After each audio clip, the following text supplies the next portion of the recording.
Hey there. Can we talk about The Expanse?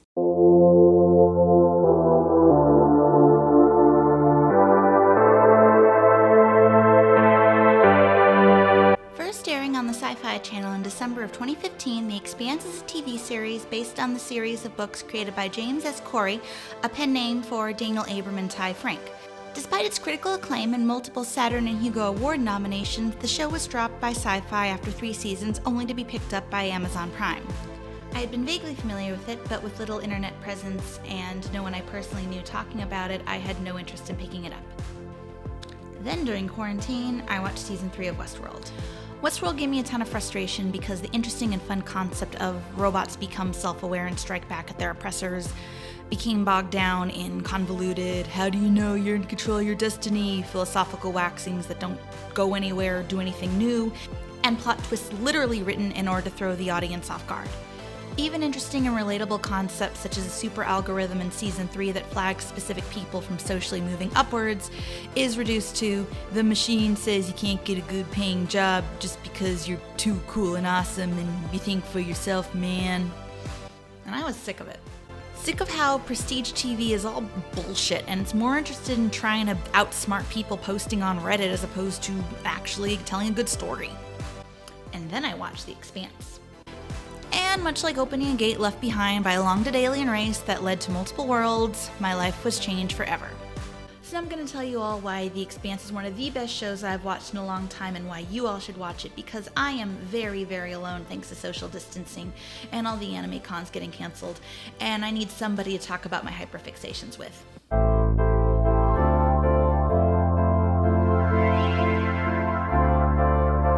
Set a few centuries into the future, The Expanse takes place in a now colonized solar system.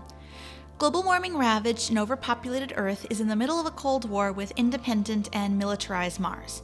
While on the outskirts of the asteroid belt you have the OPA, or Outer Planet Alliance, which looks after the interests of the Belters, people who have spent generations on the asteroid belt and various moons of the outer planets to the point where neither Earth or Mars, collectively called the Inners, even think of them as human anymore.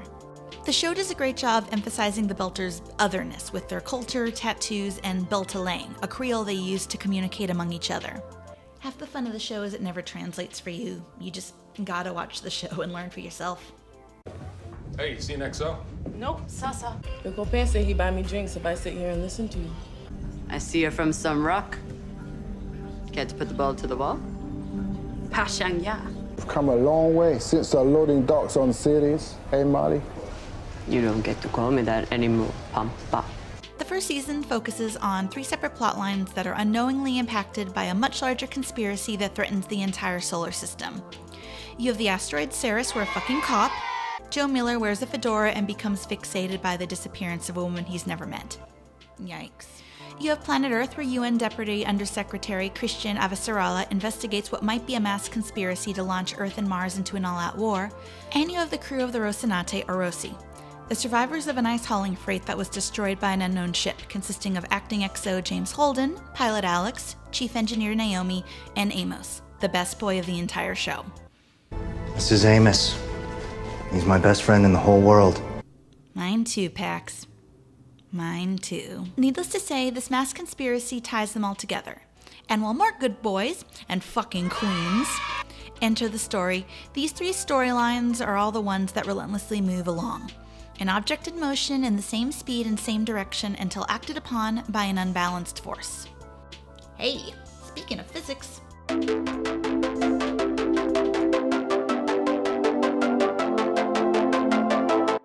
While science fiction has been around on television for almost as long as TV itself, The Expanse is one of the first TV shows that really is set in a world with an emphasis on scientific accuracy, or simply hard sci-fi. I'm into hard sci-fi. Fantasy is bullshit. There's no space lasers, no shields, ships don't fly around in the vacuum of space like Snoopy battling the Red Baron. The law of physics and what we know about space travel plays a role in the show just as important as Christian or Miller. Ships need to time their acceleration and deceleration and when to maneuver. Gravity can only work when the ship is in motion, and going at speeds too fast can lead to fatal strokes. The hard sci-fi allows for interesting conflicts and obstacles to occur. How can you and the whole gang escape to safety when there's only 2 seatbelts on the ship and anyone not strapped in will be obliterated by the speed? What do you do when there's a leak in your suit? What do you do when there's a leak in the entire spaceship? How do you make lasagna with no cheese or tomatoes because you're in space? The cold and unforgiving vacuum of space and the science and culture that stems from this world leads to some of the best world building I've seen in ages, as opposed to world building for the sake of world building. The world building is economical, with every choice being relevant. The best examples being the Belters, who are easily identified by their neck tattoos, hand gestures, and their Creole. This could have just been an interesting way to separate them from the inner sea Star Treks, the Klingons are war prone, the Ferengi are greedy. But every aspect of the Belters has a reason behind it. The neck tattoos are because the Belters wore poorly made helmets that scarred and burned their necks. The tattoos were originally a way to cover up the scars. The hand gestures because with a helmet on, with limited air supply in the vacuum of space, it was the most effective way to communicate. The Creole because originally the asteroid belt and moons were colonized by a variety of cultures, and there was a need for lingua franca to make sure that everyone could understand each other. Each choice has a reason behind it, and it's fucking brilliant. This also means that when something that does violate the hard sci-fi rule comes along, it feels completely alien and terrifying. A key overarching plot in the series is the discovery of the protomolecule, an alien life form that defies all laws of known science and could wipe out all life in the solar system. And you react with the visceral shock that the rest of the characters in the show do.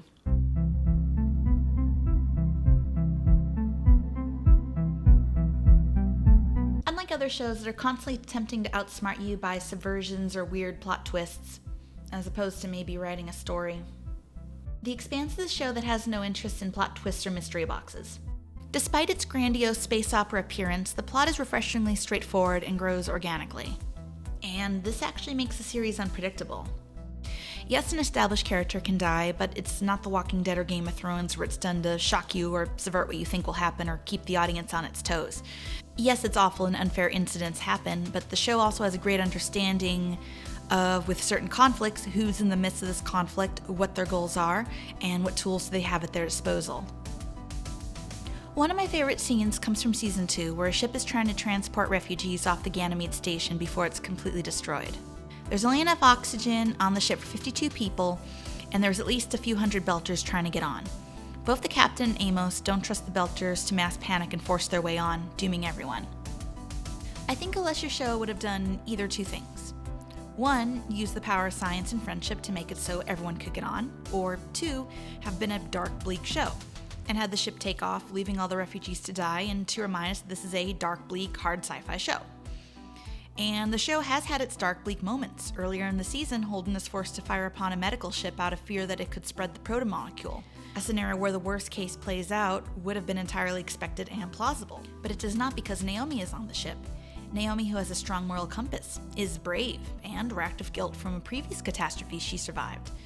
And Naomi's courage allows her to come out and plead with the Belters to unify and make a sacrifice for the good of the other Belters. And it works, with the Belters working together and making sure that the Belter children and young adults are able to safely get on the ship. The show excels at its payoffs, not just in terms of plot twists or weird foreshadowing, but in knowing these characters and the world it's written. Even the exposition of this thoroughly built world is thoughtful in how it's conveyed.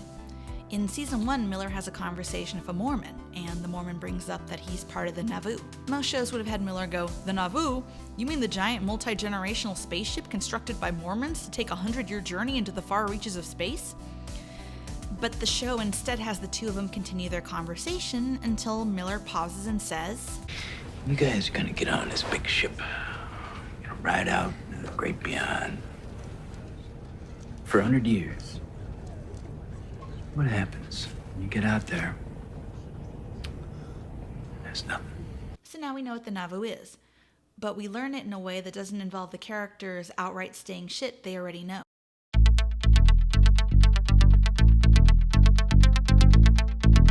The writing is also strong when it comes to the dialogue and dynamics of the cast. A lot of shows now pride themselves on quippiness. Whole TV series of Han Solos. And while Han Solo is a great character, what's the fucking point if the entire cast talks like Han Solo? I've heard people accuse The Expanse of being humorless, and these people are liars. It's simply when the characters are being funny, it's because they're being funny to each other, and not trying to cater to the audience. They'll say anything to get in our heads. They told me that you faked your medical records and signed on to the can to get away from a drug dealer who wanted you dead. Well, that's true. Characters crack jokes when they're stressed. They goof off. They bond with each other in a way that's charming and humorous. Shannon Strishy of the Struggle Session episode on the Star Trek The Original Series said that they were impressed with the chemistry and easy intimacy between the three male characters in regards to Kirk, Spock, and McCoy, saying that the emotional gravity is rare in American media. And that emotional gravity is very noticeable in The Expanse, where the crew of the Rocinante grow from aloof co-workers reluctantly working together to survive, to friends, and then family. The most iconic characters do not have to be the most likable or morally right, but they have to be driven. And holy shit does The Expanse do this. I love each of the characters, but most of them are a few choices away from getting a call-out post on Tumblr. The characters are enjoyable and compelling due to their drive, but they are solid in their character and the choices and ideologies of each character. Holden, for example, has a desire to do what's right, and it often gets him in trouble or causes harm for others. He's not infallible, there are consequences to his actions. So when he takes a risk and it does pay off, it's rewarding, because we knew there was as much of a chance that he could have failed. Characters' strong personalities mean that when they are introduced to one another, they are able to introduce new and refreshing elements to the plot when their goals and personalities clash, even when it's characters you assume would have gotten along due to similar backgrounds. And gunship to I save didn't your call you. hide. I called the MTR. Can you just settle down now, darling, please? Call me darling again and you'll be saying that drawl in sign language. Sounds like things are going well. The Martians are bonding. A lot of science fiction shows feel homogenous, with maybe one or two other characters of other ethnicities thrown in there to show diversity. For a show where people cutely swear in Chinese, there's a lot of white people on this crew. Expanse is such a mix of ethnicities under the basis that it's humankind who colonized outer space, not a lot of white dudes. I fucking love it. There's also a diverse group of female characters. No one is stuck being the girl, needing to embody the cool badass who's also a girl. The female characters are all unique with very different personalities. Naomi is a brilliant engineer with a strong moral compass that allows her to display huge acts of courage in order to do what's right. Christian is cunning and cutthroat and constantly figuring out how she can manipulate everyone in the room to meet her end goals. Drummer is ruthless, shows no mercy for anyone she perceives as a threat, while enunciating each word as if it's an icicle she's aiming at someone who did her dirty. For the good of the new Belta state, okay? Anna is compassionate and maternal even to those who might not deserve it, and Bobby is my queen. And I want her to step on me. As the crew of the Rocinante is one of the main focuses on the show, at the start, each one fits the archetypes you see in any science fiction of a bunch of people on a ship together. Holden is the reluctant leader, Naomi is the smart one, Alex is the laid-back one, and Amos is the muscle. All of these traits of the characters expand, and we see more layers in development. But the most surprising character ends up being that guy. I am that guy. It's very easy to write Amos off as the muscle who also might be a sociopath archetype. Early episodes portray him as an unhinged dog, with Naomi barely holding on to his leash.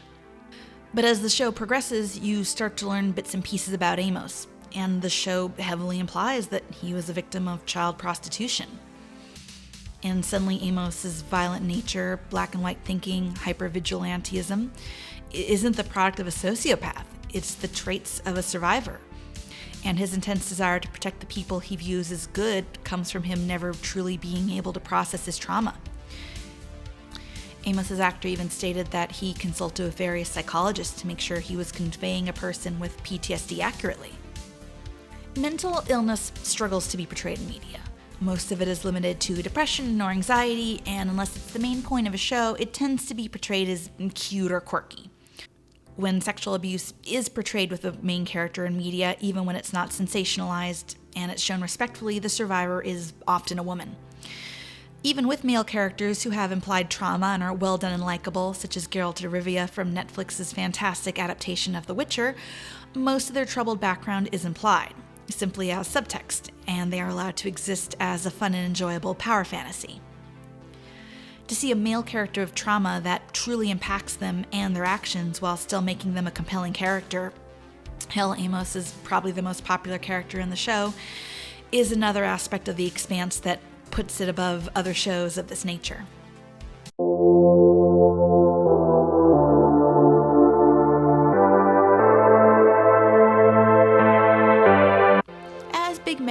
conglomerate, all thing Disney, continues to expand its mass like the protomolecule consuming all of Eros, it's harder and harder to find unique shows that aren't just recycling popular IPs.